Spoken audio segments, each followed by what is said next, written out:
Welcome to NewsWatch Ole. I'm Mary Martin Booker. And I'm Fatih. We're kicking things right off today as Vice President J.D. Vance is here on campus as we speak, as well as CEO of Turning Point USA, Erica Kirk. We have a lot of information to give you and people to speak to, but first, the Sandy and John Black Pavilion is the venue for tonight's event. Let's take a look with NewsWatch reporter Sarah Cox.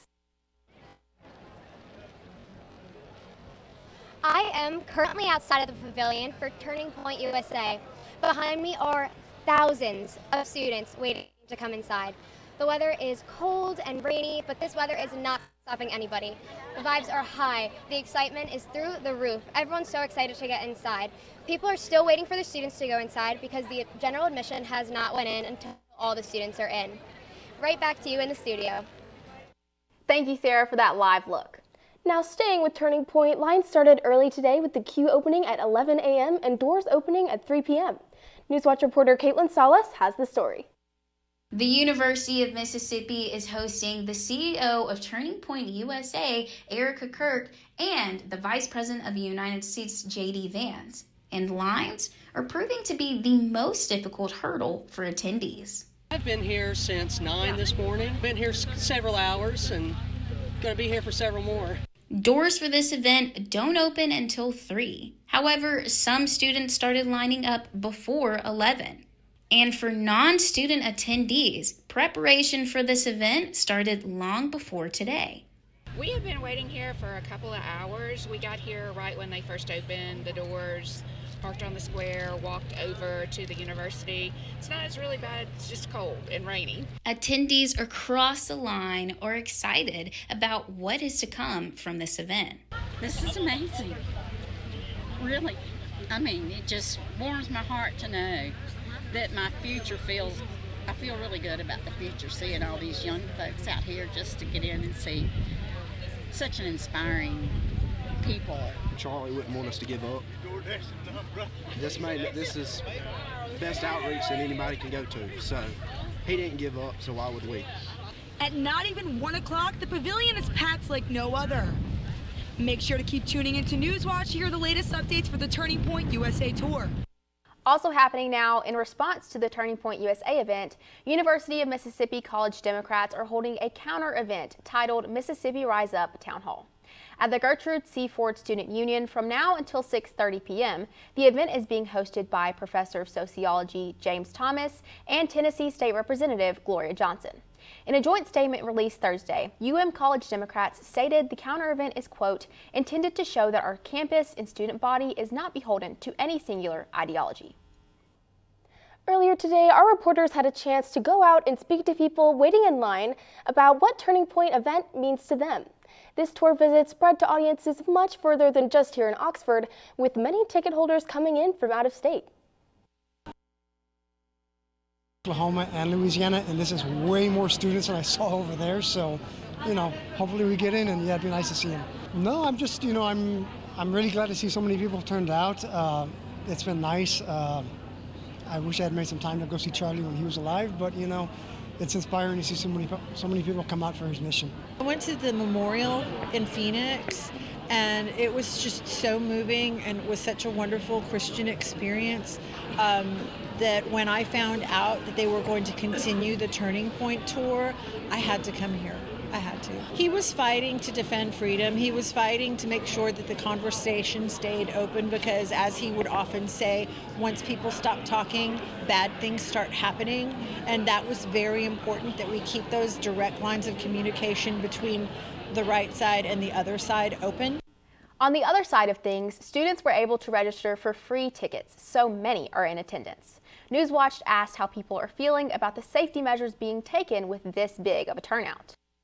Yeah, I feel like I keep looking around and I see a bunch of cops walking around. We've been studying in the Duff and we see a bunch of police coming in and out. So that feels nice because I was a little nervous coming into it. I was on the phone with my mom, I'm kind of nervous something may happen, but I do feel pretty safe. I feel like it's really reassuring to have the Oxford police so close and to have our campus police here, and I think it's a really safe campus in general, but to have that reassurance that they're going to be here, and the no bag policy for sure is great too.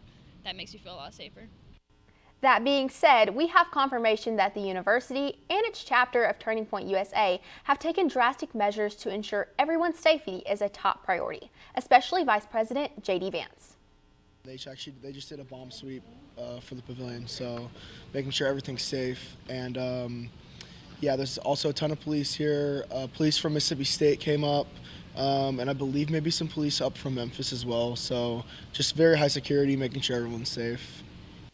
In other Charlie Kirk-related news, last week, former University of Mississippi employee Lauren Stokes filed a lawsuit against Chancellor Glenn Boyce, stating that she has suffered, quote, extreme emotional and financial damages for which Boyce and the university are responsible.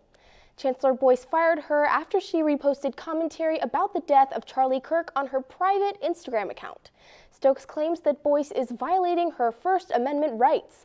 The lawsuit explains that Stokes reposted a post describing Kirk as a white supremacist and condemning his views on women's health care and race relations. After finding out the post offended someone, she took down the repost and offered an apology on Instagram. Her apology included condolences to anyone offended by her post and noted the ideological diversity of her employees at her restaurant here in Oxford, Tarask Cucina. In light of today's events, some professors have chosen to cancel their classes. And for classes that weren't canceled, some students opted not to attend class, wanting to be ready for the event. The university sent out an email stating that faculty may discuss flexible work options and professors that alter class delivery should inform their students and the dean of their schools. Considering all of this, campus is quiet with empty classrooms while both faculty and students get into the pavilion.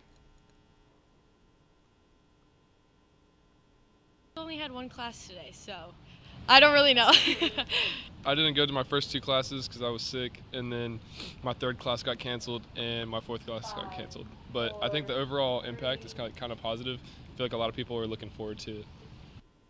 On a big day like this, campus weather is a very important element. Oh yes, and we see it all here in Oxford. Here's weather anchor Erica Durkee with a recap of today's conditions. Thanks. So as you can see, and as all of those students waiting in line can surely tell you, the weather has been less than ideal today. It has been cold, less than 50 degrees, obviously raining all day. The wind has been very high, 10 to 15 miles per hour with wind gusts up to 25 miles per hour. Very dreary, but we will have more updates on weather going forward right after this break. Hey, Mississippi. Hey, Mississippi. Don't trash Mississippi. Because picking up litter costs us time and money. MDOT spends $3.2 million a year picking up litter. That's money that could be used to maintain roads and bridges, patch potholes, and focus on improving Mississippi's infrastructure. Please help us help you. We can't do it without you. Don't trash Mississippi. Don't trash Mississippi. What do you think you're doing, Kevin? I was just gonna drive home. There are several warning signs present that you shouldn't be driving. Like hearing voices? Like your text-to-emoji ratio? Oh man, the selfies. Selfie, nailed it. We all have warning signs that let us know that we're probably not okay to drive. Mine is pretending to be your subconscious. Craig, come on man, let's split a ride home.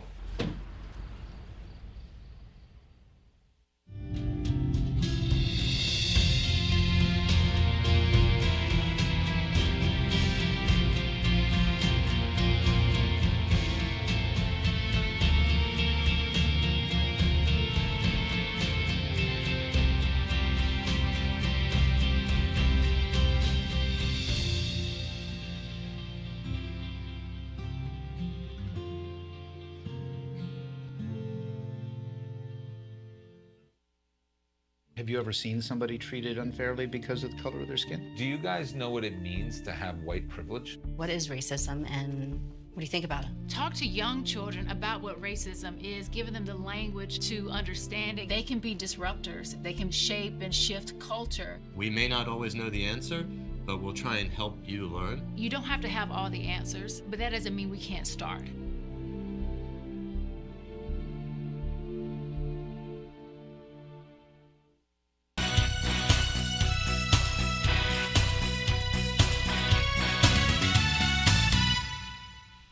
Hey Rebs, welcome back. I'm Erica Durkee with Stormwatch. So, as funny as it may be, just as those students are beginning to enter the pavilion, that's when the rain is starting to cease. So we're looking at about 51 degrees and the precipitation will be much less for the rest of the day, although it still might be there. So the winds though, Those are not dying down. 14 miles per hour heading northwest. The winds are certainly high, and we can see that throughout the region. South Haven, y'all are actually in a wind advisory until 9 p.m., so make sure you're keeping an eye on that and staying safe. And then, it's all looking very similar throughout the region. Everyone was seeing kind of those scattered showers today, and then, mid-50s during the day, and then getting down to the mid-40s into the evening. It is finally starting to cool down. I know a lot of you were excited for autumn, but I'm not excited about this rain. It will continue, though, a little bit into the evening. This 20% precipitation here, that is at about 7 to 10 p.m., so it's going to be there. You'll see about 48 degrees if you're outside this evening. It's going to get as low as 43, though.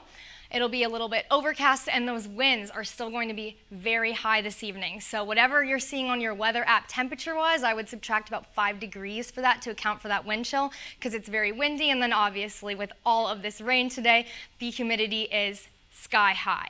Tomorrow, though, it should be a little bit warmer, which is great, and there's absolutely no chance of precipitation tomorrow, which I am very happy about.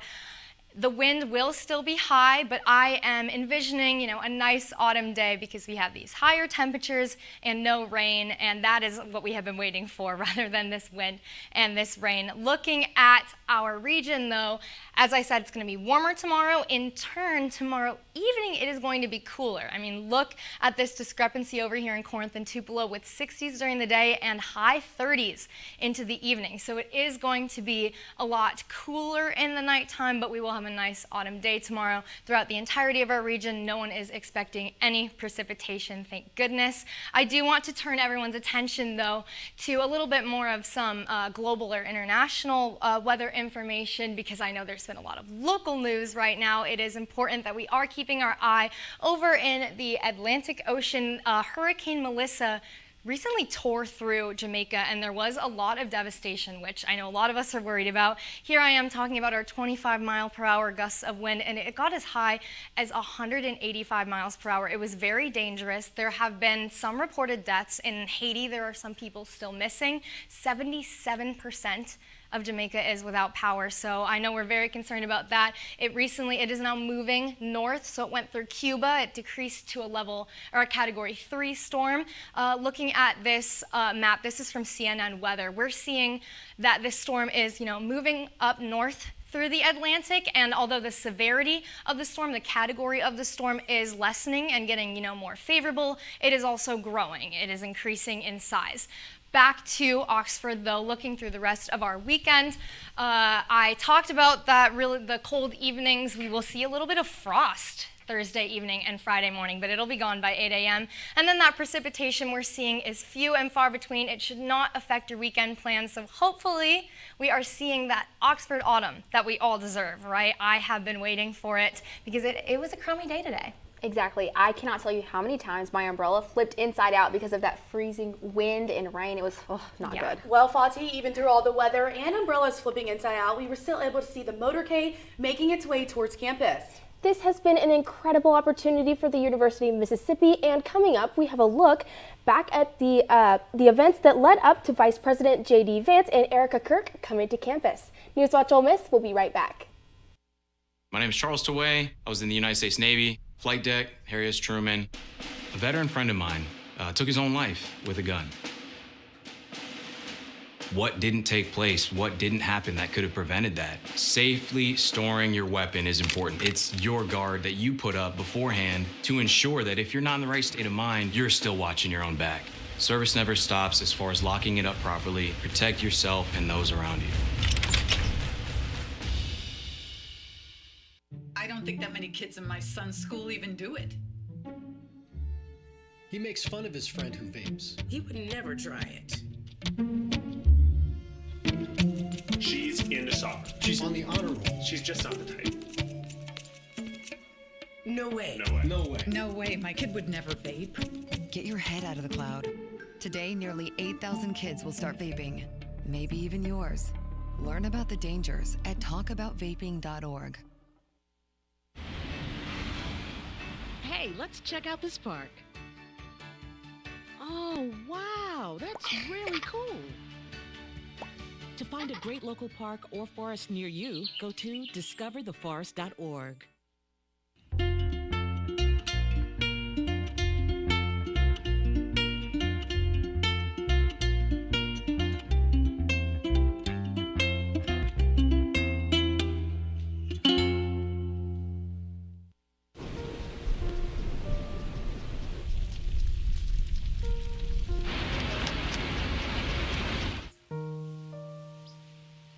Don't wait. Communicate. Make your emergency plan today. This is the moment I knew. His future had no boundaries. There are some moments only the forest can inspire. Find yours at discovertheforest.org.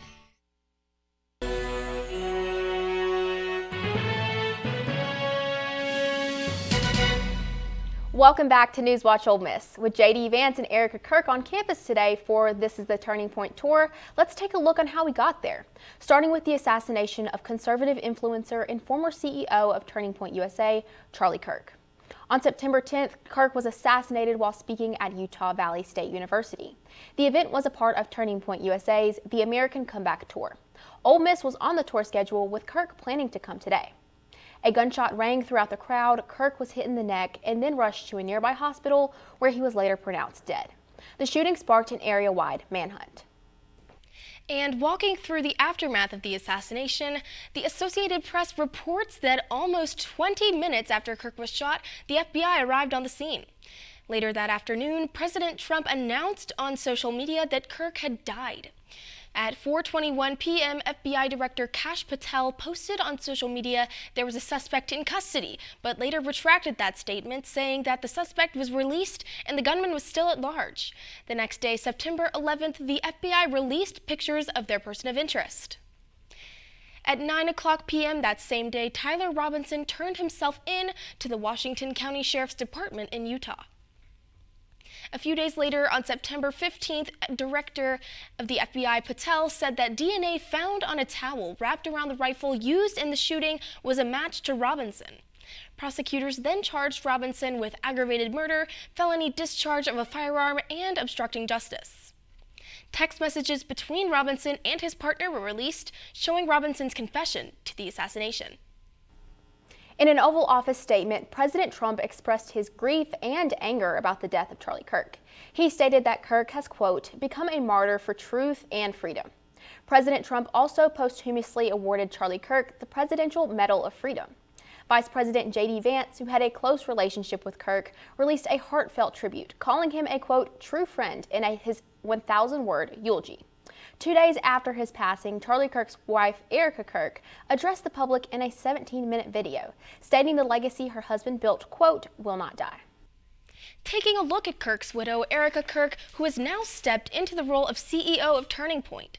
Before his assassination, Charlie Kirk told Turning Point USA that in the event of his death, he would want his wife to become the chief executive and chair of the board of Turning Point. In Erica's first public remarks after her husband's death, she vowed that she would make the organization even stronger.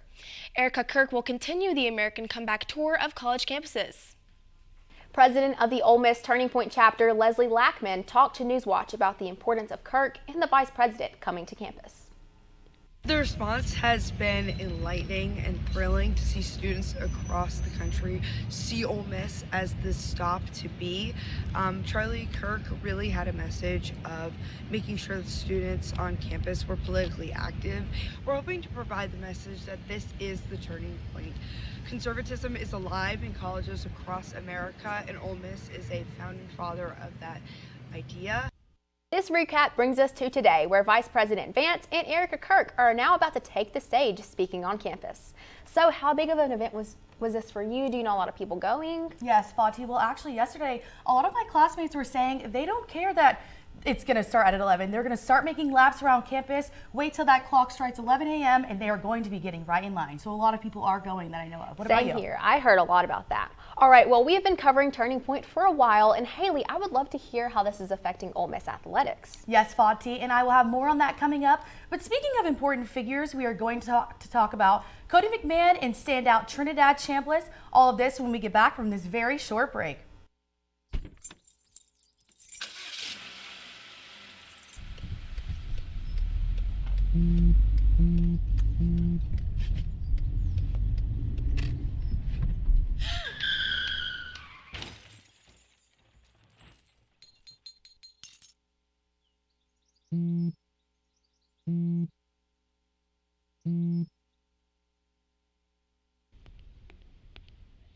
Can I tell you a cat joke?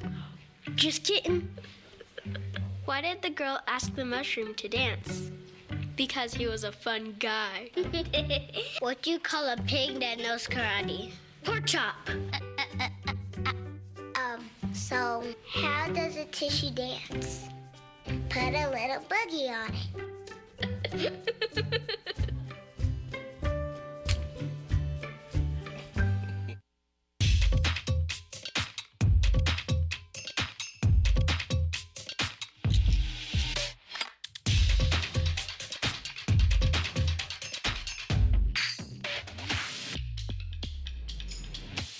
When I was your age, I was just like you, fascinated by stars.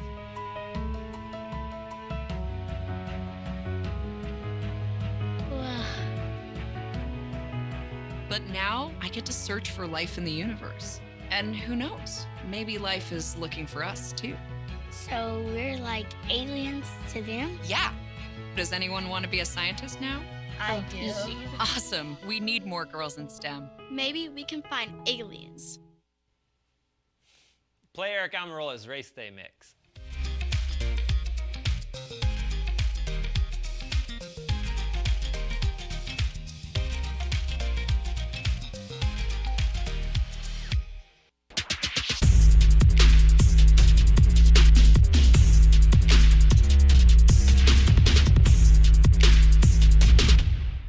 Welcome back to NewsWatch Ole Miss, everyone. I am Haley Hood with Sports Watch. Turning Point has turned campus around, including athletics. Athletic administration worked remotely today and closed down the FedEx Student Athlete Academic Support Center. But there is no such thing as a break for the athletes, and the teams got in their practice working around the event and the facility closures. Bringing things to the court, let's talk about Cody McMahon, the senior forward who is making her mark on Ole Miss women's basketball.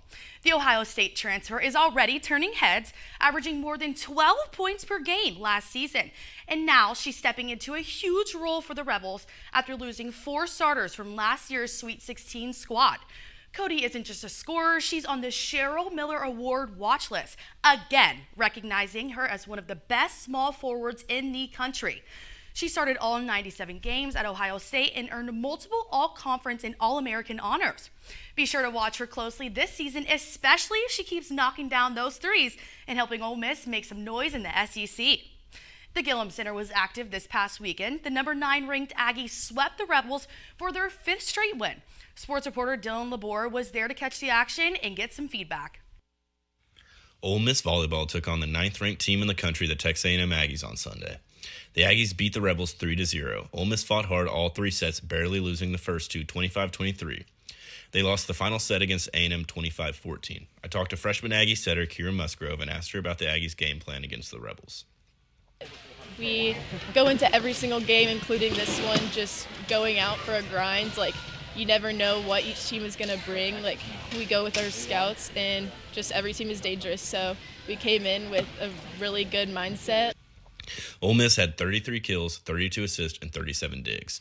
The Rebels were outscored by the Aggies 60-40. I talked to Ole Miss head coach Bree Henry and asked her what improvements she saw from her team and what they need to work on moving forward. I also asked how she plans to get a winning streak rolling as they close out the season. We're taking a top 10 team, battling every single set and leading sets. Just need to continue to close it out. We should be able to handle the rest of the schedule for the SEC play, and that's something that's very important to us to do. So we'll be working hard still. Ole Miss volleyball is 10-11 on the season and 2-8 in conference play. They take on Alabama Friday, October 31st at 6 p.m. and look to finish strong against their final 5 SEC opponents in the coming weeks. I'm Dylan Laborde with NewsWatch. Thank you, Dylan. Now, after the 18th inning marathon heartbreaker on Monday, Toronto bounced back, taking down the Dodgers 6-2 to even the World Series at 2 games apiece. Vladimir Guerrero Jr. absolutely crushed a third-inning homer off Shohei Ohtani. Shane Bieber was obviously unfazed by that 18-inning marathon. He gave Toronto 5 clutch innings when they needed the most. And let's not forget about Ernie Clement. His double in the 7th started a 4-run rally and extended his postseason hitting streak to 10 games. The series heads back to Toronto with that momentum rolling and a fan base of 30,000 who watch from Rogers Center, ready to help bring home a championship to Canada. And all eyes are on Trinidad Chambliss, the Ole Miss quarterback who's turning heads in the SEC this season. The former Ferris standout didn't even win the quarterback position off training camp. That went to Austin Simmons. But after week 2, Chambliss took over and he has not looked back. In 8 games, he has completed 61% of his passes for 1,864 yards, 9 touchdowns, and only 1 interception. Plus, he's rushed for 376 yards and 5 more scores, making him an all-around offensive standout. Even coaches like Brent Venables and legend Steve Spurrier have taken notice, with Spurrier saying, quote, "Trinidad may win the Heisman, but who knows?" But Chambliss stays down to earth, as he has stated in an interview early this morning that Coach Charlie Wise Jr. flew him out to Ole Miss days after he entered the portal and shared an impressive highlight reel on Twitter. He had no idea the SEC would even be interested in him. He just wanted a shot to play. The word Heisman, he reminds himself to stay focused on one thing, that Ole Miss motto of protecting the team and bringing success to Oxford. That's all I have for sports. We will see you after the short break for the next play at the Pavilion with Ava Lindsay. I want to eat apples and bananas. I need to eat apples and bananas. Why can't I eat apples and bananas? Support the Feeding America nationwide network of food banks to help provide meals to those in need. Join us at feedingamerica.org. Me and my boy Matt had it good. He had catnip that was off the hook. But one day, he brings a girl home, and she's allergic to cats. Every sneeze was a nail in my coffin. Now I'm in a shelter. It's decent, but they don't even have Wi-Fi.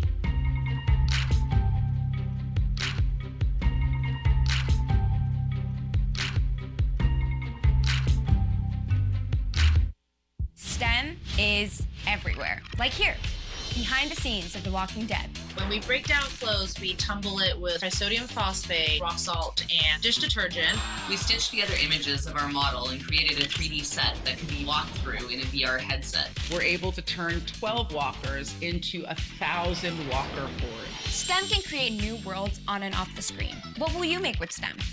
Get inspired at shecanstem.com.